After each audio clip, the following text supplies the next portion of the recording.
Hello दोस्तों और parents और स्टूडेंट्स, मैं डॉक्टर अव्यक्त अग्रवाल, मैं प्रोफेशन से सीनियर पीडियाट्रिशियन हूँ। बट मैंने इस वीडियो के लिए बात की इंग्लैंड में मेरे सीनियर ऑप्थेल्मोलॉजिस्ट फ्रेंड डॉक्टर विजय वाघ से।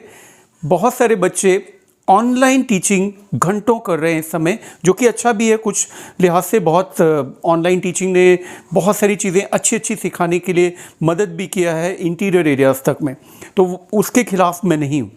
लेकिन आँखों पर दुष्प्रभाव भी पड़ रहा है। अभी अभी मेरे पास बच्चा एक आया था जो कि 10th क्लास में है और अपने स्कूल उसको जाना पड़ा अभी जब स्कूल खुले जबलपुर में, तो और उसने बताया कि उसके पेरेंट्स ने बताया कि आज ये ब्लैक बोर्ड जब दूर से देख रहा था तो इसको उतना अच्छा नहीं दिखाई दे रहा था। इसका अर्थ यह है कि आंखों पर दुष्प्रभाव पड़ रहा है, क्योंकि पिछले 1 साल से लगभग वो घंटों ऑनलाइन क्लासेस अटेंड कर रहा था और ऑनलाइन कंटेंट को देख रहा था अपनी टैबलेट पर।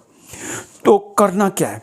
तो ये वीडियो मैं बस एक बोलने वाला हूँ, समझ लीजिए कि एक सीनियर ऑप्थेल्मोलॉजिस्ट ने जो टिप्स दिए हैं वो आप तक मैं पहुँचाने की कोशिश करता हूँ। लेकिन उसके पहले हम थोड़ा सा मैकेनिज्म समझ लें कि क्या होता है यदि ब्लैक बोर्ड पर हम देख रहे हों या किताबों को देख रहे हों, उसकी तुलना में हम टैबलेट या लैपटॉप या कंप्यूटर जब देखते हैं तो आँखों पर बुरा असर क्या पड़ता है और ये बुरे असर कौन कौन से होते हैं। फिर हम इनसे बचने के उपाय भी वीडियो में डिस्कस करेंगे शॉर्ट में। तो पहला तो ये कि जब आप ब्लैक बोर्ड देखते हो तो दूर से देख रहे होते हो, ठीक है। किताब पढ़ रहे होते हो तो किताब पढ़ते पढ़ते हम बीच बीच में पंखे देख लेते हैं, दीवारें देख लेते हैं, या बाहर बालकनी में बैठकर देखें तो कभी किसी चिड़िया को देख लेते हैं। हम बहुत सारे मिनट्स तक लगातार किताब पर नज़रें नहीं गड़ाए रहते हैं, ठीक है। तीसरा होता है डिस्प्ले। जो डिस्प्ले है लैपटॉप, टैबलेट, मोबाइल, कंप्यूटर में, उस डिस्प्ले के लिए हमारी रेटिना, हमारी आँखें एकस्टम नहीं है, अनुकूलन नहीं हुआ है इवोल्यूशन के अनुरूप। ये बहुत तेज़ी से बदला हुआ है इन सब लाइट्स में और कलर्स में, और हमारी आंखें उसके अनुरूप नहीं हैं।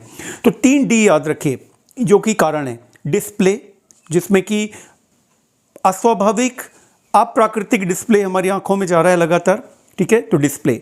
दूसरा है डिस्टेंस। हम बहुत करीब से देख रहे हैं, मोबाइल देख रहे हैं या टैबलेट देख रहे हैं, तो फिर भी कंप्यूटर्स में तो कीबोर्ड दूर रहता है, इसलिए कंप्यूटर में प्रेफरेबल मानूंगा बच्चों की स्टडीज़ के लिए in comparison to tablets and mobile. तो ठीक है, डिस्टेंस हम पास से देख रहे हैं, डिस्प्ले आपको बताया। तीसरा होता है ड्यूरेशन। ड्यूरेशन, जैसे कि मैंने बताया, किताब में हम लगातार नजरें नहीं गड़ाए रहते हैं, लेकिन जब हम वीडियो क्लास अटेंड कर रहे होते हैं बच्चे, तो कंटिन्यूसली, जैसे 1 घंटे की क्लास है तो कंटिन्यूसली फोकस रखना पड़ता है, आंख गड़ाए रहनी पड़ती है। साथ ही साथ में वीडियोस क्योंकि ज़्यादा एंटरटेनिंग होते हैं इन कंपैरिजन टू जब हम पढ़ते हैं या देखते हैं, तो थोड़ी देर के लिए हमारा माइंड रेस्ट लेना चाहता है अपने आप, तो हम यहाँ वहाँ देखने लगते हैं। लेकिन वीडियोज़ हमारे माइंड को मनोरंजक बना के, जैसे हम फिल्म देख रहे हैं या कोई भी इवन स्टडी कर रहे हैं वीडियो के रूप में, तो हमारी आंखें ज़्यादा देर तक देख रही होती हैं। तो ये 3 फैक्टर्स की वजह से हमारी आंखों को स्ट्रेन पड़ता है, ड्राइनेस होती है और मायोपिया की शिकायत हो सकती है। जैसे इस बच्चे में जो उदाहरण दिया मैंने, इसके दूर देखने में दिक्कत होने लगती है, ठीक है, मायोपिया की प्रॉब्लम, क्योंकि बहुत महीनों तक एक ही चीज़ को पास से देख रहा है वो बच्चा, है ना। जब पास से देख रहा है तो मसल्स और जो कॉर्नियल कर्वेचर पर फर्क पड़ता है और दूर की चीज़ें देखने की जो क्षमता है उस पर दुष्प्रभाव पड़ता है, ठीक है। और ये आगे बढ़ सकता है यदि इस पर ध्यान ना दिया गया, तो इसलिए ये वीडियो इंपॉर्टेंट है। तो अब बात करते हैं इन 3 के अलग अतिरिक्त चौथा भी डी है। उसको हम, वो डी है नहीं, मैं बना देता हूँ डी, जिससे याद रखना आसान हो। वह ये है कि they do not blink, do, है ना, D, 4 Ds, don't, they don't blink.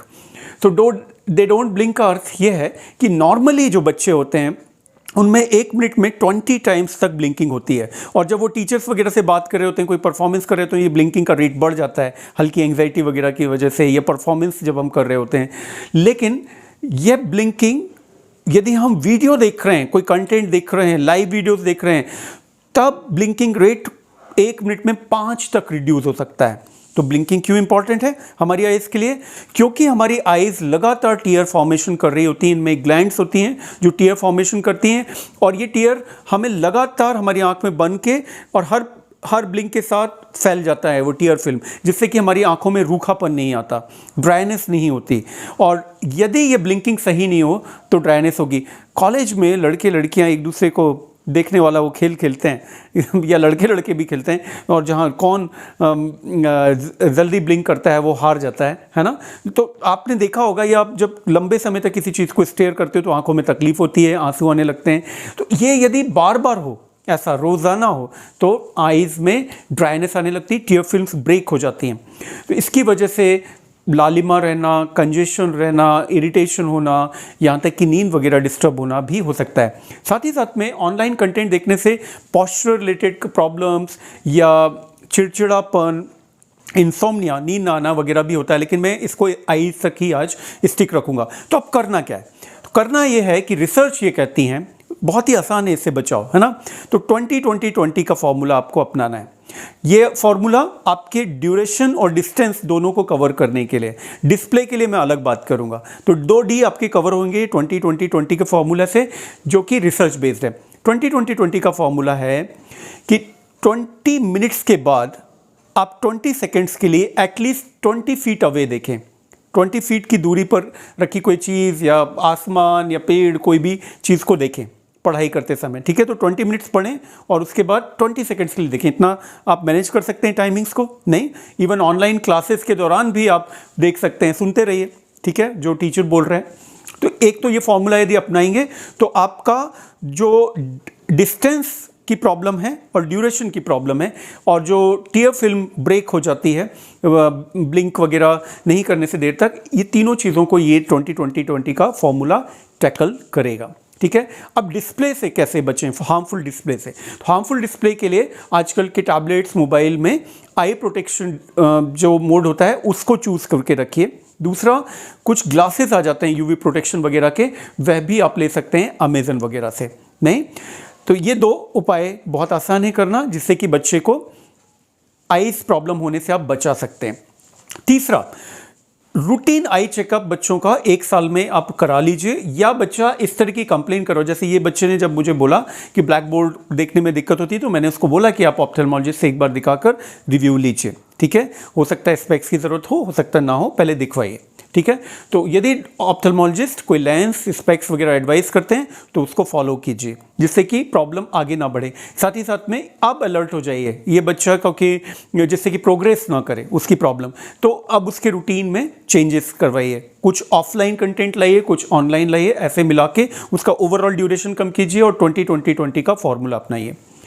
एक और इंपॉर्टेंट बात जो ऑस्ट्रेलियन रिसर्च में पाई गई और कुछ और कंट्रीज़ में, और बिल्कुल फुल प्रूवन है और बहुत ही इंपॉर्टेंट है, वह ये कि उन्होंने कहा कि ये इंपॉर्टेंट नहीं है कि 8 घंटे कोई बच्चा ऑनलाइन देख रहा है या 10 घंटे देख रहा है या एडल्ट।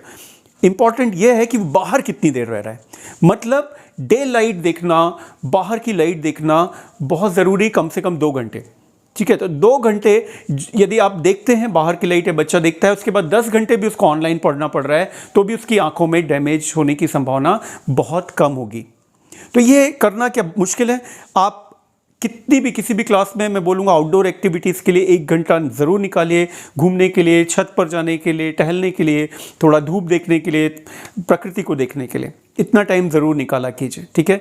दूसरा, बचा हुआ 1 घंटा बच्चे बालकनी या छत पर बैठकर, ठंड के दिनों में तो किया ही जा सकता है, या गर्मी के दिनों में भी अर्ली मॉर्निंग जब रहता है तब किया जा सकता है, शाम के समय किया जा सकता है। तो वो आप 1 घंटा आप बाहर खेलें, यदि आप ऐसी क्लास में जहाँ पर टाइम का ज़्यादा वैल्यू है, 2 घंटे आप बाहर नहीं दे सकते हैं, और 1 घंटा आप इस तरह से मैनेज कीजिए, ठीक है।